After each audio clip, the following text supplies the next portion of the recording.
ಹೃದಯದಲ್ಲಿ ಅರಳಿದ ಹೂ ಭಾಗ 25. ವಿಹಾನ್ಗೆ ಪೂಂಡ ಕೊಡಲು ಹೇಳಿದ ರುದ್ರ ನಂತರ ಉಳಿದ ಪೂಂಡ ತಗೊಂಡು ತನ್ನ ರೂಮ್ಗೆ ಬರಲು ಹೇಳಿದನು. ಸರಿ ಸರಿ ಎಂದು ಹೇಳಿದ ಮೀರಾ ಕೆಲವು ಪೂಂಡಗಳನ್ನು ತೆಗೆದುಕೊಂಡು ಮೇಲಕ್ಕೆ ತನ್ನ ರೂಮ್ಗೆ ಹೋದಳು. ವಿಹಾನ್ ರೂಮಿನಲ್ಲಿ ಕುಳಿತಿದ್ದನು. ಬೋಂಡ ನೋಡಿ ಅವನ ಮುಖ ಅರಳಿತು. ವಾವ್ ಬೋಂಡ ಎಂದು ಖುಷಿಯಿಂದ ಕೂಗಿದನು. ಮೀರಾಳಿಗೆ ಅವನ ಸಂತೋಷ ನೋಡಿ ನಗು ಬಂದಿತು. ಅವಳು ಅವನಿಗೆ ಪ್ರೀತಿಯಿಂದ ಬೋಂಡ ತಿನ್ನಿಸಿದಳು. ವಿಹಾನ್ ಹೊಟ್ಟೆ ತುಂಬ ತಿಂದ ನಂತರ ತುಂಬ ಚೆನ್ನಾಗಿದೆ ಎಂದು ಹೇಳಿದನು. ಅವನ ತಲೆಯನ್ನು ಸವರುತ್ತಾ ಮೀರಾ ನಕ್ಕಳು. ವಿಹಾನ್ ತಿಂದ ನಂತರ ಅವಳು ಮತ್ತೆ ಕೆಳಗೆ ಬಂದಳು. ಕಿಚನ್ನಲ್ಲಿದ್ದ ಉಳಿದ ಬೋಂಡವನ್ನು ಒಂದು ತಟ್ಟೆಯಲ್ಲಿ ಜೋಡಿಸಿಕೊಂಡಳು. ನಂತರ ನಿಧಾನವಾಗಿ ರುದ್ರನ ರೂಮ್ ಕಡೆ ನಡೆಯತೊಡಗಿದಳು. ಅವಳು ಬಾಗಿಲಿನ ಹತ್ತಿರ ಬಂದು ಮೆಲ್ಲಗೆ ತಟ್ಟಿದಳು. ಸರ್ ಎಂದು ಕರೆದಳು. ಒಳಗಿದ್ದ ರುದ್ರನ ತುಟಿಗಳ ಮೇಲೆ ತಿಳಿಯದ ನಗು ಮೂಡಿತು. ಅವನು ಅವಳ ಬರುವಿಕೆಗಾಗಿ ಕಾಯುತ್ತಿದ್ದನು. ಮೀರಾ ಕೈಯಲ್ಲಿ ಬೋಂಡದ ತಟ್ಟೆಯೊಂದಿಗೆ ಬಾಗಿಲಿನ ಆಚೆ ನಿಂತಿದ್ದಳು. ಒಳಗೆ ಬಾ ಎಂದು ರುದ್ರ ಹೇಳಿದನು. ಮೀರಾ ನಿಧಾನವಾಗಿ ಒಳಗೆ ಬಂದು ಬೋಂಡದ ತಟ್ಟೆಯನ್ನು ಅವನ ಮುಂದಿಟ್ಟಳು. ಅದನ್ನು ನೋಡಿದ ರುದ್ರ ಮುಖ ಸಿಂಡರಿಸಿದನು. ಅಲ್ಲಿ ಯಾಕೆ ಇಡ್ತಾ ಇದೆಯಾ ಎಂದು ಕೇಳಿದನು. ಮೀರಾ ಗೊಂದಲದಿಂದ ಅವನತ್ತ ನೋಡಿದಳು. ನನಗೆ ತಿನ್ನಿಸು ಎಂದು ರುದ್ರ ಹೇಳಿದನು. ಅವನ ಮಾತು ಕೇಳಿ ಮೀರಾ ಕಣ್ಣು ದೊಡ್ಡದಾಗಿಸಿದಳು. ಯಾಕೆ ಹಾಗೆ ನೋಡ್ತಾ ಇದೆಯಾ ಎಂದು ರುದ್ರ ಕೇಳಿದನು. ಈಗ ಸ್ವಲ್ಪ ಹೊತ್ತು ಮುಂಚೆ ನಾನು ಬಿದ್ದಿದ್ದು ನಿನಗೆ ನೆನಪಿಲ್ವಾ? ಕೈ ನೋವು ಇದೆ ಎಂದು ಹೇಳುತ್ತಾ ತನ್ನ ಕೈಯನ್ನು ಹಿಡಿದುಕೊಂಡನು. ಮೀರಾ ಅವನನ್ನೇ ನೋಡುತ್ತಾ ನಿಂತಳು. ಕೈ ನೋವಾ ಎಂದು ಮನಸ್ಸಿನಲ್ಲಿ ಅಂದುಕೊಂಡಳು. ತಕ್ಷಣ ಅವಳಿಗೆ ಸ್ವಲ್ಪ ಹೊತ್ತು ಮುಂಚೆ ನಡೆದ ಘಟನೆ ನೆನಪಾಯಿತು. ಇವರು ಸ್ವಲ್ಪ ಹೊತ್ತು ಮುಂಚೆ ಕಿಚನ್ನಲ್ಲಿ ಒಂದು ಬೋಂಡ ತೆಗೆದವರೇ ತಿಂದ್ರಲ್ಲ, ಆಗ ಕೈ ನೋವು ಇರಲಿಲ್ವಾ ಎಂದು ಮೀರಾಳ ಮನಸ್ಸಿನಲ್ಲಿ ಪ್ರಶ್ನೆ ಮೂಡಿತು. ಆದರೆ ತಕ್ಷಣವೇ ಬಹುಶಃ ಈಗ ಗಾಯದ ನೋವು ಜಾಸ್ತಿ ಆಗಿರ್ಬೋದು, ಮೊದಲು ಇವರು ಗುಣ ಆಗಬೇಕು, ಇಲ್ಲಾಂದ್ರೆ ಇವರ ಹತ್ರನೇ ಇರಬೇಕಾಗುತ್ತೆ. ನನಗೋಸ್ಕರ ಫೈಟ್ ಮಾಡಿ ಇಷ್ಟೆಲ್ಲ ನೋವು ಅನುಭವಿಸ್ತಾ ಇದ್ದಾರೆ, ಅವರು ಸೇವ್ ಮಾಡೋದು ನನ್ನ ಧರ್ಮ ಎಂದು ತನ್ನನ್ನೇ ತಾನು ಸಮಾಧಾನ ಮಾಡಿಕೊಂಡಳು. ಆ ಯೋಚನೆಯೊಂದಿಗೆ ಅವಳು ಬೋಂಡ ತೆಗೆದು ರುದ್ರನಿಗೆ ತಿನ್ನಿಸತೊಡಗಿದಳು. ರುದ್ರ ಕೂಡ ಖುಷಿಯಿಂದ ಅವಳ ಕೈಯಿಂದ ತಿನ್ನುತ್ತಾ ಇದ್ದನು. 1, 2, 3 ಎಂದು ಬೋಂಡಗಳು ಖಾಲಿಯಾಗತೊಡಗಿದವು. ಅದನ್ನು ಗಮನಿಸಿದ ಮೀರಾ, ಎಣ್ಣೆ ವಸ್ತು ಇವರ ಗಾಯಕ್ಕೆ ಒಳ್ಳೆಯದಲ್ಲ, ಸ್ವಲ್ಪ ತಿಂದರೆ ಪರವಾಗಿಲ್ಲ, ಆದರೆ ಇವರು ಹೀಗೆ ತಿಂತಾನೆ ಇದ್ದಾರೆ, ಮೊದಲು ತಡಿಬೇಕು ಎಂದು ಅಂದುಕೊಂಡಳು. ಸರ್ ಸಾಕು ಎಂದು ಮೆಲ್ಲಗೆ ಹೇಳಿದಳು. ರುದ್ರ ಹುಬ್ಬೇರಿಸಿ, ಯಾಕೆ ನಾನೇ ಎಲ್ಲ ತಿಂದರೆ ನಿನಗೆ ಸಿಗದಿಲ್ಲ ಅಂತ ಭಯನಾ ಎಂದು ಕೇಳಿದನು. ಹಾಗೇನಿಲ್ಲ ಸರ್ ಅಂತ ಮೀರಾ ತಲೆಯಾಡಿಸಿದಳು. ನಿಮಗೆ ಕೈಗೆ ಗಾಯ ಆಗಿದೆ ಅಲ್ವಾ, ಅದಕ್ಕೆ ಜಾಸ್ತಿ ಎಣ್ಣೆ ವಸ್ತು ತಿನ್ನಬಾರ್ದು ಎಂದಳು. ಅವಳ ಮಾತು ಕೇಳಿದ ರುದ್ರನ ಮುಖದಲ್ಲಿ ನಗು ಮೂಡಿತು. ಅವಳು ತನ್ನ ಆರೋಗ್ಯದ ಬಗ್ಗೆ ಯೋಚಿಸುತ್ತಿರುವುದು ಅವನಿಗೆ ತುಂಬಾ ಖುಷಿ ಕೊಟ್ಟಿತು. ಸರಿ ಹಾಗಾದ್ರೆ ನೀನು ತಿನ್ನು ಎಂದು ಒಂದು ಬೋಂಡ ತೆಗೆದುಕೊಂಡನು. ನನಗೆ ಬೇಡ ಸರ್, ಮೀರಾ ತಕ್ಷಣ ಹೇಳಿದಳು. ಮುಂದಿನ ಕ್ಷಣ ರುದ್ರ ಅವಳ ಕೈ ಹಿಡಿದು ತನ್ನ ಹತ್ತಿರ ಎಳೆದುಕೊಂಡನು. ಮೀರಾ ದಿಗ್ಭ್ರಮೆಯಿಂದ ಅವನತ್ತ ನೋಡಿದಳು. ಅವರಿಬ್ಬರ ನಡುವಿನ ಅಂತರ ಕ್ಷಣಾರ್ಧದಲ್ಲಿ ಕಡಿಮೆಯಾಯಿತು. ಅವಳ ಹೃದಯ ಜೋರಾಗಿ ಬಡಿದುಕೊಳ್ಳತೊಡಗಿತು. ರುದ್ರ ಒಂದು ಬೋಂಡ ತೆಗೆದುಕೊಂಡು ತನ್ನ ಎಡ ಕೈಯಲ್ಲಿ ಅವಳ ಬಾಯಿಯ ಹತ್ತಿರ ಹಿಡಿದನು. ತಿನ್ನು ಎಂದು ಹೇಳಿದನು.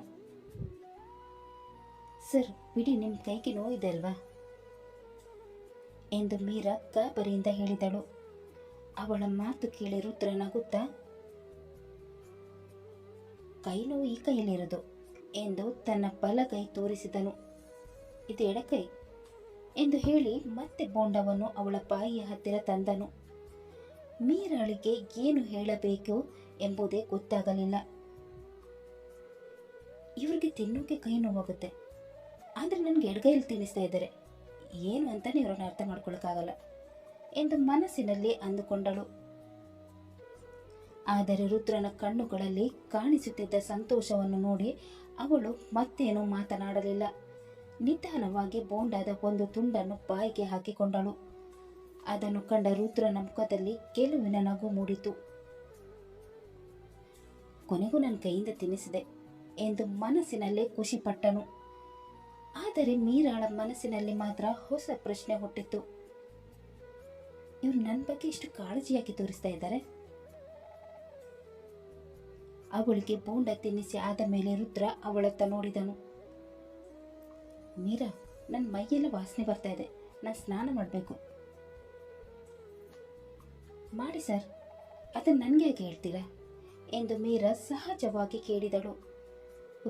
ತಕ್ಷಣ ರುದ್ರ ಹೊಬ್ಬೇರಿಸಿ, ನಿನಗೆ ಹೇಳಿಲ್ಲ ಅಂದರೆ ಇನ್ನು ಯಾರಿಗೆ ಹೇಳಬೇಕು? ಕೆಲಸದವ್ರಿಗೆ ಹೇಳಬೇಕಾ? ಏನು ನೀನು ಹೆಂಡತಿ ಆಗ್ಬಿಟ್ಟು ಈ ರೀತಿ ಮಾತಾಡ್ತೀಯ? ನನ್ನನ್ನು ಅವರೆಲ್ಲ ನೋಡಬೇಕಾ ಎಂದು ಕೇಳಿದನು. ಅವನ ಮಾತು ಕೇಳಿ ಮೀರಾ ಗಾಬರಿಯಾದಳು. ಅಲ್ಲ ಸರ್, ನಾನು ಹೇಗೆ ನಿಮಗೆ ಸ್ನಾನ ಮಾಡಿಸ್ಲಿ ಎಂದು ಸಂಕೋಚದಿಂದ ಕೇಳಿದಳು. ಹೇಗೆ ಅಂದರೆ ಕೈಯಲ್ಲಿ ಮಾಡಿಸು ಎಂದು ರುದ್ರ ಸರಳವಾಗಿ ಹೇಳಿದನು. ನನಗಾಗಲ್ಲ ಸರ್. ಮೀರಾ ತಲೆ ತಗ್ಗಿಸಿದಳು. ನಾನು ಸರಿ ಇದ್ದಿದ್ರೆ ನಿನ್ನ ಹತ್ರ ಹೇಳ್ತಾ ಇದ್ನಾ? ನನ್ನ ಕೈಯಲ್ಲಿ ಸ್ನಾನ ಮಾಡೋಕ್ಕೆ ಆಗಲ್ಲ ಅಂತಾನೆ ಹೇಳ್ತಾ ಇರೋದಲ್ವಾ ಎಂದು ರುದ್ರ ಬೇಸರದಿಂದ ಹೇಳಿದನು. ಸ್ವಲ್ಪ ಯೋಚಿಸಿದ ಮೀರಾ, ಇಶಿಕಾ ಅವ್ರು ಬಂದ್ಮೇಲೆ ಹೇಳಿ, ಅವ್ರು ಮಾಡಿಸ್ತಾರೆ. ಆ ಮಾತು ಕೇಳಿದ ಕ್ಷಣ ರುದ್ರನ ಮುಖ ಗಟ್ಟಿಯಾಯಿತು. ಅವನ ಕಣ್ಣುಗಳಲ್ಲಿ ಕೋಪ ಮಿನುಗಿತು.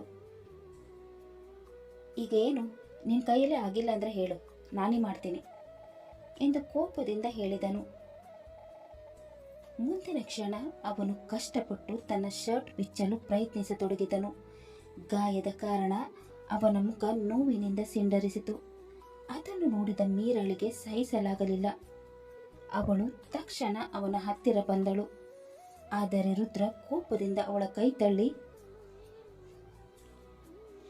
ಏನು ಬೇಕಾಗಿಲ್ಲ, ನಾನೇ ಮಾಡ್ಕೋತೀನಿ ಎಂದನು. ಸರ್ ಎಂದು ಮೀರಾ ಕರೆಯುವಷ್ಟರಲ್ಲಿ, ನನಗೇನಾದ್ರೂ ಆದರೆ ನಿನಗೇನು ಎಂದು ನೋವಿನಿಂದ ಕೇಳಿದನು. ಆ ಮಾತು ಮೀರಾಳ ಹೃದಯಕ್ಕೆ ನೇರವಾಗಿ ತಾಕಿತು. ಅವಳಿಗೆ ಉತ್ತರವೇ ಸಿಗಲಿಲ್ಲ. ರುದ್ರ ಮತ್ತೇನು ಮಾತನಾಡದೆ ಬಟ್ಟೆ ತೆಗೆದುಕೊಂಡು ಸ್ನಾನ ಮಾಡಲು ಹೊರಟನು. ಮೀರಾ ಮಾತ್ರ ಅಲ್ಲೇ ನಿಂತಿದ್ದಳು. ಅವಳಿಗೆ ಏನು ಮಾಡಬೇಕೆಂದೇ ಗೊತ್ತಾಗಲಿಲ್ಲ. ಒಂದು ಕಡೆ ಅವನ ಮೇಲಿನ ಕಾಳಜಿ, ಇನ್ನೊಂದು ಕಡೆ ಅವಳ ಸಂಕೋಚ. ಇವೆರಡರ ನಡುವೆ ಅವಳ ಮನಸ್ಸು ತೊಳಲಾಡತೊಡಗಿತು.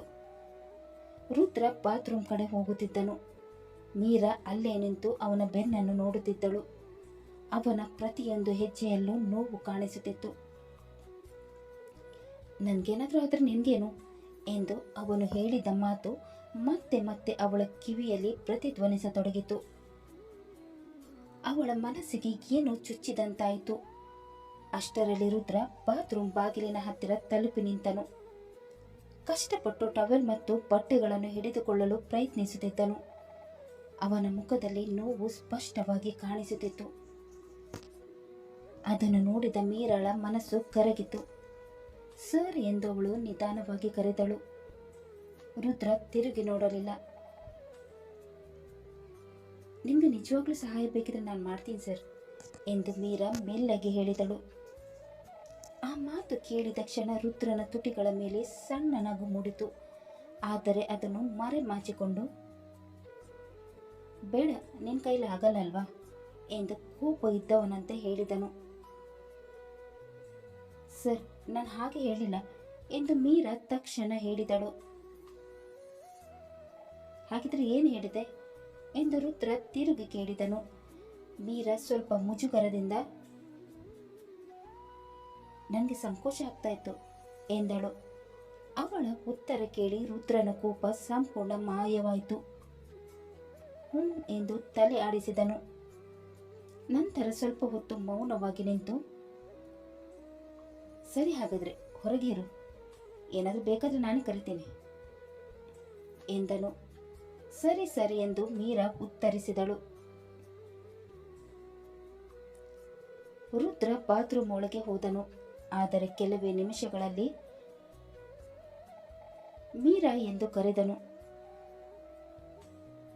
ಮೀರಾ ಗಾಬರಿಯಿಂದ ಬಾಗಿಲಿನ ಹತ್ತಿರ ಓಡಿ ಬಂದಳು.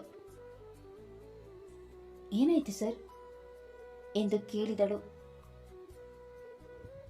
ಟವಲ್ ಕೊಡ್ತೀಯಾ ಎಂದು ಒಳಗಿಂದ ಅವನ ಧ್ವನಿ ಕೇಳಿಸಿತು.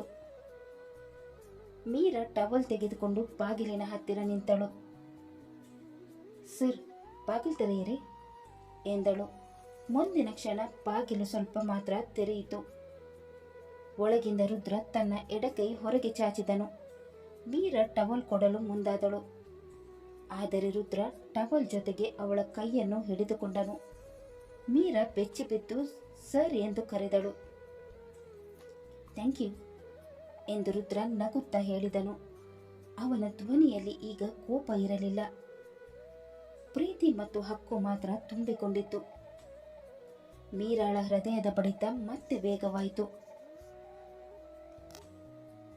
ಇವರಿಗೆ ಆಗ್ತಾ ಇರೋದೇನು ಎಂದು ಅವಳು ಮನಸ್ಸಿನಲ್ಲೇ ಅಂದುಕೊಂಡಳು. ಆದರೆ ರುದ್ರನ ಮನಸ್ಸು ಮಾತ್ರ ಒಂದೇ ಮಾತು ಹೇಳುತ್ತಿತ್ತು. ನನ್ನ ಹತ್ರ ಇರುವಾಗ ನಿನ್ನನ್ನು ದೂರ ಕಳ್ಸಕ್ಕೆ ನನಗಾಗಲ್ಲ ಮೀರಾ. ಟವಲ್ ಸುತ್ತುಕೊಂಡು ಹೊರಗೆ ಬಂದ ರುದ್ರನ ತಲೆ ಕೂದಲು ಮತ್ತು ಮೈ ಇನ್ನೂ ಒದ್ದೆಯಾಗಿತ್ತು. ಕೈ ನೋವಿನ ಕಾರಣ ಅವನಿಗೆ ಸರಿಯಾಗಿ ಒರೆಸಿಕೊಳ್ಳಲು ಆಗಿರಲಿಲ್ಲ. ಅವನ ಭುಜದ ಬಳಿ ಮತ್ತು ಕತ್ತಿನ ಹತ್ತಿರ ಇನ್ನೂ ಸ್ವಲ್ಪ ಸೋಪಿನ ನೊರೆ ಹಾಗೆಯೇ ಉಳಿದಿತ್ತು. ಅದನ್ನು ಗಮನಿಸಿದ ಮೀರಾ ತಲೆಯಾಡಿಸಿದಳು. ಸರ್, ನೀವು ಸರಿಯಾಗಿ ಸ್ನಾನ ಮಾಡಿಲ್ಲ ಎಂದಳು. ರುದ್ರ ಸುಮ್ಮನೆ ಅವಳತ್ತ ನೋಡಿದನು. ಕೈ ನೋವಿದ್ದಾಗ ಹೇಗೆ ಮಾಡೋದು ಎಂದು ಮುಕ್ತವಾಗಿ ಹೇಳಿದನು. ಮೀರಾ ನಿಟ್ಟಿಸಿರು ಬಿಟ್ಟು ಬನ್ನಿ ಎಂದು ಹೇಳಿದಳು. ರುದ್ರ ಅವಳ ಹಿಂದೆ ಮತ್ತೆ ಬಾತ್ರೂಮ್ ಕಡೆ ನಡೆದನು. ಮೀರಾ ಅವನಿಗೆ ಜಾಗ್ರತೆಯಿಂದ ಸಹಾಯ ಮಾಡಿ ಉಳಿದಿದ್ದ ಸೋಪನ್ನು ತೊಳೆದುಕೊಳ್ಳಲು ನೆರವಾದಳು. ರುದ್ರ ಮಾತ್ರ ಮೌನವಾಗಿ ನಿಂತಿದ್ದನು. ಅವಳ ಕಾಳಜಿ ಅವನ ಮನಸ್ಸನ್ನು ಮುಟ್ಟುತ್ತಿತ್ತು. ಸ್ವಲ್ಪ ಹೊತ್ತಿನ ನಂತರ ಅವಳು ಅವನನ್ನು ಹೊರಗೆ ಕರೆದುಕೊಂಡು ಬಂದಳು. ನಂತರ ಒಣ ಟವಲ್ ತೆಗೆದುಕೊಂಡು ಕೂತ್ಕೊಳ್ಳಿ ಸರ್ ಎಂದಳು. ರುದ್ರ ಸೋಫಾದ ಮೇಲೆ ಕುಳಿತನು. ಮೀರಾ ಅವನ ತಲೆ ಕೂದಲನ್ನು ನಿಧಾನವಾಗಿ ಒರೆಸತೊಡಗಿದಳು. ಆ ಕ್ಷಣದಲ್ಲಿ ಕೋಣೆಯಲ್ಲಿ ವಿಚಿತ್ರವಾದ ಮೌನ ಆವರಿಸಿತು. ಇಬ್ಬರು ಮಾತನಾಡುತ್ತಿರಲಿಲ್ಲ, ಆದರೆ ಇಬ್ಬರ ಮನಸ್ಸಿನಲ್ಲೂ ಸಾವಿರ ಮಾತುಗಳು ಓಡಾಡುತ್ತಿದ್ದವು. ಇಷ್ಟು ಕಷ್ಟ ಯಾಕೆ ಪಡ್ತೀಯ ಎಂದು ರುದ್ರ ನಿಧಾನವಾಗಿ ಕೇಳಿದನು. ಮೀರಾ ಅವನತ್ತ ನೋಡದೆ, ನಿಮಗೆ ಗಾಯ ಆಗಿದೆ ಅಲ್ವಾ, ಅದಕ್ಕೆ ಎಂದಳು. ಅಷ್ಟೇನಾ ಎಂದು ರುದ್ರ ಮತ್ತೆ ಕೇಳಿದನು. ಮೀರಾಳ ಕೈ ಕ್ಷಣ ಕಾಲ ನಿಂತಿತು. ನಂತರ ಮತ್ತೆ ಕೂದಲು ಒರೆಸುತ್ತಾ, ಇನ್ನೇನು ಸರ್ ಎಂದು ಹೇಳಿದಳು. ರುದ್ರ ಸಣ್ಣದಾಗಿ ನಕ್ಕನು. ಏನಿಲ್ಲ ಎಂದನು. ಆದರೆ ಅವನ ಮನಸ್ಸು ಮಾತ್ರ, ನನ್ನ ಬಗ್ಗೆ ಇಷ್ಟು ಕಾಳಜಿ ವಹಿಸ್ತೀಯ, ಅದು ನಿನ್ನ ಮನಸ್ಸಿನ ಮಾತನ್ನು ಮಾತ್ರ ಹೇಳಲ್ಲ ಎಂದು ಯೋಚಿಸುತ್ತಿತ್ತು. ಮೀರಾ ಅವನ ತಲೆ ಒರೆಸಿ ಮುಗಿಸಿದ ನಂತರ ಆಯ್ತು ಸರ್ ಎಂದಳು. ಅವಳು ಹೋಗಲು ತಿರುಗಿದ ಕ್ಷಣ ಮೀರಾ ಎಂದು ರುದ್ರ ಕರೆದನು. ಅವಳು ತಿರುಗಿ ನೋಡಿದಳು. ಥ್ಯಾಂಕ್ ಯು ಎಂದು ರುದ್ರ ಹೇಳಿದನು. ಅವನ ಧ್ವನಿಯಲ್ಲಿ ಇದ್ದ ಪ್ರಾಮಾಣಿಕತೆ ನೋಡಿ ಮೀರಾ ಕ್ಷಣಕಾಲ ಮೌನವಾದಳು. ನಂತರ ಸಣ್ಣ ನಗುವಿನೊಂದಿಗೆ ವೆಲ್ಕಮ್ ಸರ್ ಎಂದು ಹೇಳಿದಳು. ಆ ಸಣ್ಣ ನಗು ರುದ್ರನ ಮನಸ್ಸಿನಲ್ಲಿ ದೊಡ್ಡ ಸಂತೋಷವನ್ನು ಮೂಡಿಸಿತು. ಮೀರಾ, ಕೂದಲು ಇನ್ನೂ ಒದ್ದೆ ಇದೆ, ಇನ್ನೂ ಸ್ವಲ್ಪ ಒರೆಸ್ಬಿಡು ಎಂದಾಗ ಮೀರಾ ಮತ್ತೆ ಅವನ ಹತ್ತಿರ ಬಂದು ಕುಳಿತು ಅವನ ತಲೆ ಕೂದಲನ್ನು ನಿಧಾನವಾಗಿ ಒರೆಸತೊಡಗಿದಳು. ಆ ಕ್ಷಣದಲ್ಲಿ ಕೋಣೆಯಲ್ಲಿ ವಿಚಿತ್ರವಾದ ಮೌನ ಆವರಿಸಿತು. ಮೀರಾಳ ಸನಿಹ ಮಾತ್ರ ರುದ್ರನ ಎದೆ ಬಡಿತವನ್ನು ಜೋರಾಗಿಸುತ್ತಿತ್ತು. ಅವಳ ಬೆರಳುಗಳು ಅವನ ಕೂದಲ ನಡುವೆ ಹರಿದಾಡುತ್ತಿದ್ದಂತೆ ಅವನ ಮನಸ್ಸು ನಿಯಂತ್ರಣ ತಪ್ಪತೊಡಗಿತು. ಯಾಕೆ ಮೀರಾ ನನ್ನನ್ನು ಈ ರೀತಿ ಕಾಡ್ತೀಯಾ ಎಂದು ಮನಸ್ಸಿನಲ್ಲಿ ಕೇಳಿಕೊಂಡನು. ತುಂಬಾ ಕೇರ್ ಮಾಡ್ತೀಯ, ಇಷ್ಟ ಇಲ್ಲಾಂದ್ರೆ ನನಗೆ ಸ್ನಾನ ಮಾಡಿಸಿದೆ, ನನ್ನ ಬಗ್ಗೆ ಇಷ್ಟೊಂದು ಕಾಳಜಿ ಯಾಕೆ? ಅವನ ದೃಷ್ಟಿ ಅವಳ ಮೇಲೆಯೇ ನೆಲೆಸಿತ್ತು. ನಾನು ಯಾಕೆ ಹೀಗೆ ಆಗ್ತಾ ಇದ್ದೀನಿ ಅಂತ ನನಗೇನು ಗೊತ್ತಾಗ್ತಾ ಇಲ್ಲ. ರುದ್ರ ಯಾರ ಮುಂದೆ ತಲೆಬಾಗಿದನಲ್ಲ, ಯಾರನ್ನು ತನ್ನ ಹತ್ರ ಸೇರಿಸಿಕೊಂಡವನಲ್ಲ. ಅವನು ಕಹಿ ನೆನಪುಗಳತ್ತ ಜಾರಿದನು. ಇವನ ಇಷ್ಕ ಕೂಡ. ಆ ರಾತ್ರಿ ಏನಾಗಿತ್ತು ಅಂತ ನನಗೆ ಇನ್ನೂ ಗೊತ್ತಿಲ್ಲ, ಆದರೆ ನನಗೆ ಮೋಸ ಆಗಿತ್ತು ಅಂತ ಮಾತ್ರ ಗೊತ್ತಿದೆ. ಅವನ ಮುಷ್ಟಿಗಳು ಅರಿವಿಲ್ಲದೆ ಬಿಗಿಯಾದವು. ನಾನು ಅವಳ ಜೊತೆ ಆ ಥರ ಮಾಡೋಕ್ಕೆ ಸಾಧ್ಯನೇ ಇಲ್ಲ, ಯಾಕಂದರೆ ನಾನು ಮೊದಲಿನಿಂದಲೂ ನಿನ್ನನ್ನು ಪ್ರೀತಿಸಿದ ಮೀರಾ. ಅವನ ಕಣ್ಣುಗಳಲ್ಲಿ ನೋವು ತುಂಬಿಕೊಂಡಿತು. ಮೊದಲ ಸಲ ಆಫೀಸಲ್ಲಿ ನಿನ್ನನ್ನು ಯಾವಾಗ ನೋಡಿದ್ದೇನೋ ಆವಾಗಲೇ ನನಗೆ ನಿನ್ನ ಮೇಲೆ ಪ್ರೀತಿಯಾಗಿತ್ತು. ಅದನ್ನು ನಿನ್ನ ಹತ್ರ ಹೇಳ್ಕೊಳ್ಬೇಕಂತ ಎಷ್ಟೋ ಸಲ ಅಂದ್ಕೊಂಡಿದ್ದೆ, ಆದರೆ ನನಗೆ ಧೈರ್ಯನೇ ಬಂದಿರಲಿಲ್ಲ. ಅವನ ತುಟಿಗಳ ಮೇಲೆ ಕಹಿಯಾದ ನಗು ಮೂಡಿತು. ನೀನು ರಜೆ ಮೇಲೆ ಊರಿಗೆ ಹೋಗಿದ್ದೆ. ಊರಿಂದ ಬಂದ ಮೇಲೆ ನನಗೆ ಪ್ರಪೋಸ್ ಮಾಡಬೇಕಂತ ಅಂದ್ಕೊಂಡೆ. ಒಂದಿನ ನಿನ್ನ ಹತ್ರ ಎಲ್ಲ ಹೇಳಬೇಕು ಅಂತ ಧೈರ್ಯ ಮಾಡ್ಕೊಂಡು ಬಂದಿದ್ದೆ. ಅವನ ಕಣ್ಣುಗಳ ಮುಂದೆ ಆ ದಿನದ ದೃಶ್ಯ ಮತ್ತೆ ಮೂಡಿತು. ಆದರೆ ಅವತ್ತು ನಿನ್ನ ಕೊರಳಲ್ಲಿ ತಾಳಿ ನೋಡಿ ನನಗೆ ಸಿಡಿಲು ಬಡಿದ ಹಾಗಾಗಿತ್ತು. ಅವನ ಹೃದಯ ಮತ್ತೆ ಆ ನೋವನ್ನು ಅನುಭವಿಸಿತು. ಆ ದಿನ ನನ್ನ ಕನಸುಗಳೆಲ್ಲ ಒಡೆದು ಹೋಗಿದ್ದವು. ಆವತ್ತಿಂದ ಕುಡಿಯಲು ಶುರು ಮಾಡಿದ್ದೆ. ಆ ಅಭ್ಯಾಸವೇ ನನ್ನ ಜೀವನ ಹಾಳು ಮಾಡಿತು. ಅವನ ಕಣ್ಣುಗಳಲ್ಲಿ ನೋವು ಮತ್ತು ಪಶ್ಚಾತ್ತಾಪ ಸ್ಪಷ್ಟವಾಗಿ ಕಾಣುತ್ತಿತ್ತು. ಅಷ್ಟರಲ್ಲಿ ಮೀರಾ ಅವನ ಕೂದಲು ಒರೆಸುವುದನ್ನು ನಿಲ್ಲಿಸಿ, ಸರ್ ಏನಾಯಿತು ಎಂದು ಕೇಳಿದಳು. ರುದ್ರ ತನ್ನ ಆಲೋಚನೆಗಳಿಂದ ಹೊರಬಂದನು. ಏನೂ ಇಲ್ಲ ಎಂದು ಹೇಳಿದನು. ಆದರೆ ಅವನ ಕಣ್ಣುಗಳು ಮಾತ್ರ ಬೇರೆ ಕತೆ ಹೇಳುತ್ತಿದ್ದವು. ಅವನ ಮನಸ್ಸು ಒಂದೇ ಮಾತು ಹೇಳುತ್ತಿತ್ತು, ಒಂದಿನ ಎಲ್ಲ ಸತ್ಯವನ್ನು ನಿನ್ನ ಹತ್ರ ಹೇಳಲೇಬೇಕು ಮೀರಾ. ನಾನು ಒಂದು ಹುಡುಗಿಯನ್ನು ಪ್ರೀತಿಸಿದ ಅಮ್ಮನಿಗೆ ಹೇಳಿದ್ದೆ, ಆದರೆ ಯಾರೂ ಆ ಹುಡುಗಿ ಅಂತ ಮಾತ್ರ ಹೇಳಲಿಲ್ಲ ಎಂದು ರುದ್ರ ಮನಸ್ಸಿನಲ್ಲಿ ಅಂದುಕೊಂಡನು. ಮೀರಾ ಇನ್ನೂ ಅವನ ಕೂದಲು ಒರೆಸುತ್ತಲೇ ಇದ್ದಳು. ನಿನ್ನ ಗಂಡ ತೀರಿ ಹೋದ್ಮೇಲೆ ಒಂದಿನ ಅಮ್ಮ ನನ್ನ ಹತ್ರ ಹೇಳಿದ್ರು, ನೀನು ಯಾರನ್ನು ಪ್ರೀತಿಸ್ತೀಯೋ ಅವಳನ್ನು ಹುಡುಕಿ ಮದುವೆ ಆಗುವಂತ. ಅವನ ತುಟಿಗಳ ಮೇಲೆ ನೋವಿನ ನಗು ಮೂಡಿತು. ಆದರೆ ನಾನು ನಿನ್ನ ಹತ್ರ ನನ್ನ ಪ್ರೀತಿನ ಹೇಳ್ಕೊಂಡಿರಲಿಲ್ಲ. ನನ್ನ ಮನಸ್ಸಿನಲ್ಲಿ ಎಷ್ಟೊಂದು ಪ್ರೀತಿ ಇಟ್ಕೊಂಡಿದ್ರು ಅದು ನಿನ್ನ ಹತ್ರ ಹೇಳಲು ಧೈರ್ಯ ಮಾಡಿರಲಿಲ್ಲ. ಅವನ ದೃಷ್ಟಿ ಮೀರಾಳ ಮುಖದ ಮೇಲೆ ನೆಲೆಸಿತು. ನೀನು ಶೌರ್ಯನ ಹತ್ತಿರ ಹೋದಾಗಲೆಲ್ಲ ನನಗೆ ಯಾಕೋ ಕೋಪ ಬರ್ತಾ ಇತ್ತು. ನೀನು ಶೌರ್ಯನ ತಲೆ ಕೆಡಿಸ್ತಾ ಇದೆಯಾ ಅಂತ ಅನ್ನಿಸಿತ್ತು. ಅವನ ಜೀವನದಲ್ಲಿ ಸಮಸ್ಯೆಗಳನ್ನು ತರ್ತಾ ಇದೆಯಾ ಅಂತ ಅಂದ್ಕೊಂಡಿದ್ದೆ. ಅವನ ಎದೆ ಭಾರವಾಯಿತು. ಆದರೆ ನಿಜ ಏನು ಅಂತ ತಿಳಿಯದೆ ನಾನು ತಪ್ಪು ಮಾಡಿಬಿಟ್ಟೆ. ನೀನು ತಪ್ಪಾಗಿ ಅರ್ಥ ಮಾಡ್ಕೊಂಡೆ ಮೀರಾ. ಅವನ ಕಣ್ಣುಗಳಲ್ಲಿ ಪಶ್ಚಾತ್ತಾಪ ತುಂಬಿಕೊಂಡಿತ್ತು. ನೀನು ಯಾವತ್ತೂ ಯಾರಿಗೂ ಕೆಟ್ಟದನ್ನು ಬಯಸಿಲ್ಲ. ನಿನ್ನ ಮನಸ್ಸು ಎಷ್ಟು ಸ್ವಚ್ಛ ಅಂತ ಈಗ ಅರ್ಥ ಆಗ್ತಾ ಇದೆ ನನಗೆ. ನಿನ್ನ ಬಗ್ಗೆ ಕೆಟ್ಟದಾಗಿ ಯೋಚಿಸಿದ್ದಕ್ಕೆ ಕ್ಷಮಿಸ್ಬಿಡು ಮೀರಾ ಎಂದು ಮನಸ್ಸಿನಲ್ಲಿ ಹೇಳಿಕೊಂಡನು. ಅಷ್ಟರಲ್ಲಿ ಮೀರಾ ಅವನ ಕೂದಲು ಒರೆಸಿ ಮುಗಿಸಿ ಆಯಿತು ಸರ್ ಎಂದು ಮೆಲ್ಲಗೆ ಹೇಳಿದಳು. ರುದ್ರ ತನ್ನ ಆಲೋಚನೆಗಳಿಂದ ಹೊರಬಂದು ಅವಳತ್ತ ನೋಡಿದನು. ಅವನ ಕಣ್ಣುಗಳಲ್ಲಿ ಇದ್ದ ನೋವು ಮತ್ತು ಮಮತೆ ಮೀರಾಳ ಗಮನಕ್ಕೆ ಬಂದರೂ ಅದರ ಕಾರಣ ಮಾತ್ರ ಅವಳಿಗೆ ಅರ್ಥವಾಗಲಿಲ್ಲ. ಕತೆ ಮುಂದುವರಿಯಿತು. ರುದ್ರ ಮತ್ತು ಮೀರಾಳ ನಡುವಿನ ಈ ಮಧುರ ಬಾಂಧವ್ಯ ಇನ್ನೆಷ್ಟು ಆಳವಾಗಲಿದೆ. ರುದ್ರನ ಮನಸ್ಸಿನಲ್ಲಿ ಮರೆತು ಹೋಗಿದ್ದ ಪ್ರೀತಿ ಮೀರಾಳಿಗೆ ತಿಳಿಯುತ್ತದೆಯಾ? ಮತ್ತೊಂದೆಡೆ ಇಶಿಕಾಳ ಮುಂದಿನ ನಡೆ ಏನಾಗಲಿದೆ? ಈ ಪ್ರೇಮ ಕಥೆಯಲ್ಲಿ ಇನ್ನು ಎಷ್ಟು ತಿರುವುಗಳು, ಎಷ್ಟು ಭಾವನೆಗಳು, ಎಷ್ಟು ಪರೀಕ್ಷೆಗಳು ಕಾದಿವೆ ಎಂಬುದನ್ನು ತಿಳಿಯೋಣ. ಅಲ್ಲಿ ತನಕ ಈ ಕತೆ ನಿಮಗೆ ಇಷ್ಟವಾದಲ್ಲಿ ಲೈಕ್ ಮಾಡಿ, ಶೇರ್ ಮಾಡಿ ಮತ್ತು ಸಬ್ಸ್ಕ್ರೈಬ್ ಮಾಡೋದನ್ನು ಮಾತ್ರ ಮರಿಬೇಡಿ. ಹಾಗೆ ಕತೆ ಹೇಗಿದೆ ಅಂತ ಕಮೆಂಟ್ ಬಾಕ್ಸಲ್ಲಿ ತಿಳಿಸಿ. ಮುಂದಿನ ಸಂಚಿಕೆಯಲ್ಲಿ ಮತ್ತೆ ಭೇಟಿಯಾಗೋಣ. ಧನ್ಯವಾದಗಳು. ಪ್ರೀತಿ ಅರಳುತ್ತಿದೆ, ಆದರೆ ಅದರ ದಾರಿಯಲ್ಲಿ ಇನ್ನೂ ಅನೇಕ ರಹಸ್ಯಗಳು ಮತ್ತು ಸವಾಲುಗಳು ಕಾಯುತ್ತಿವೆ.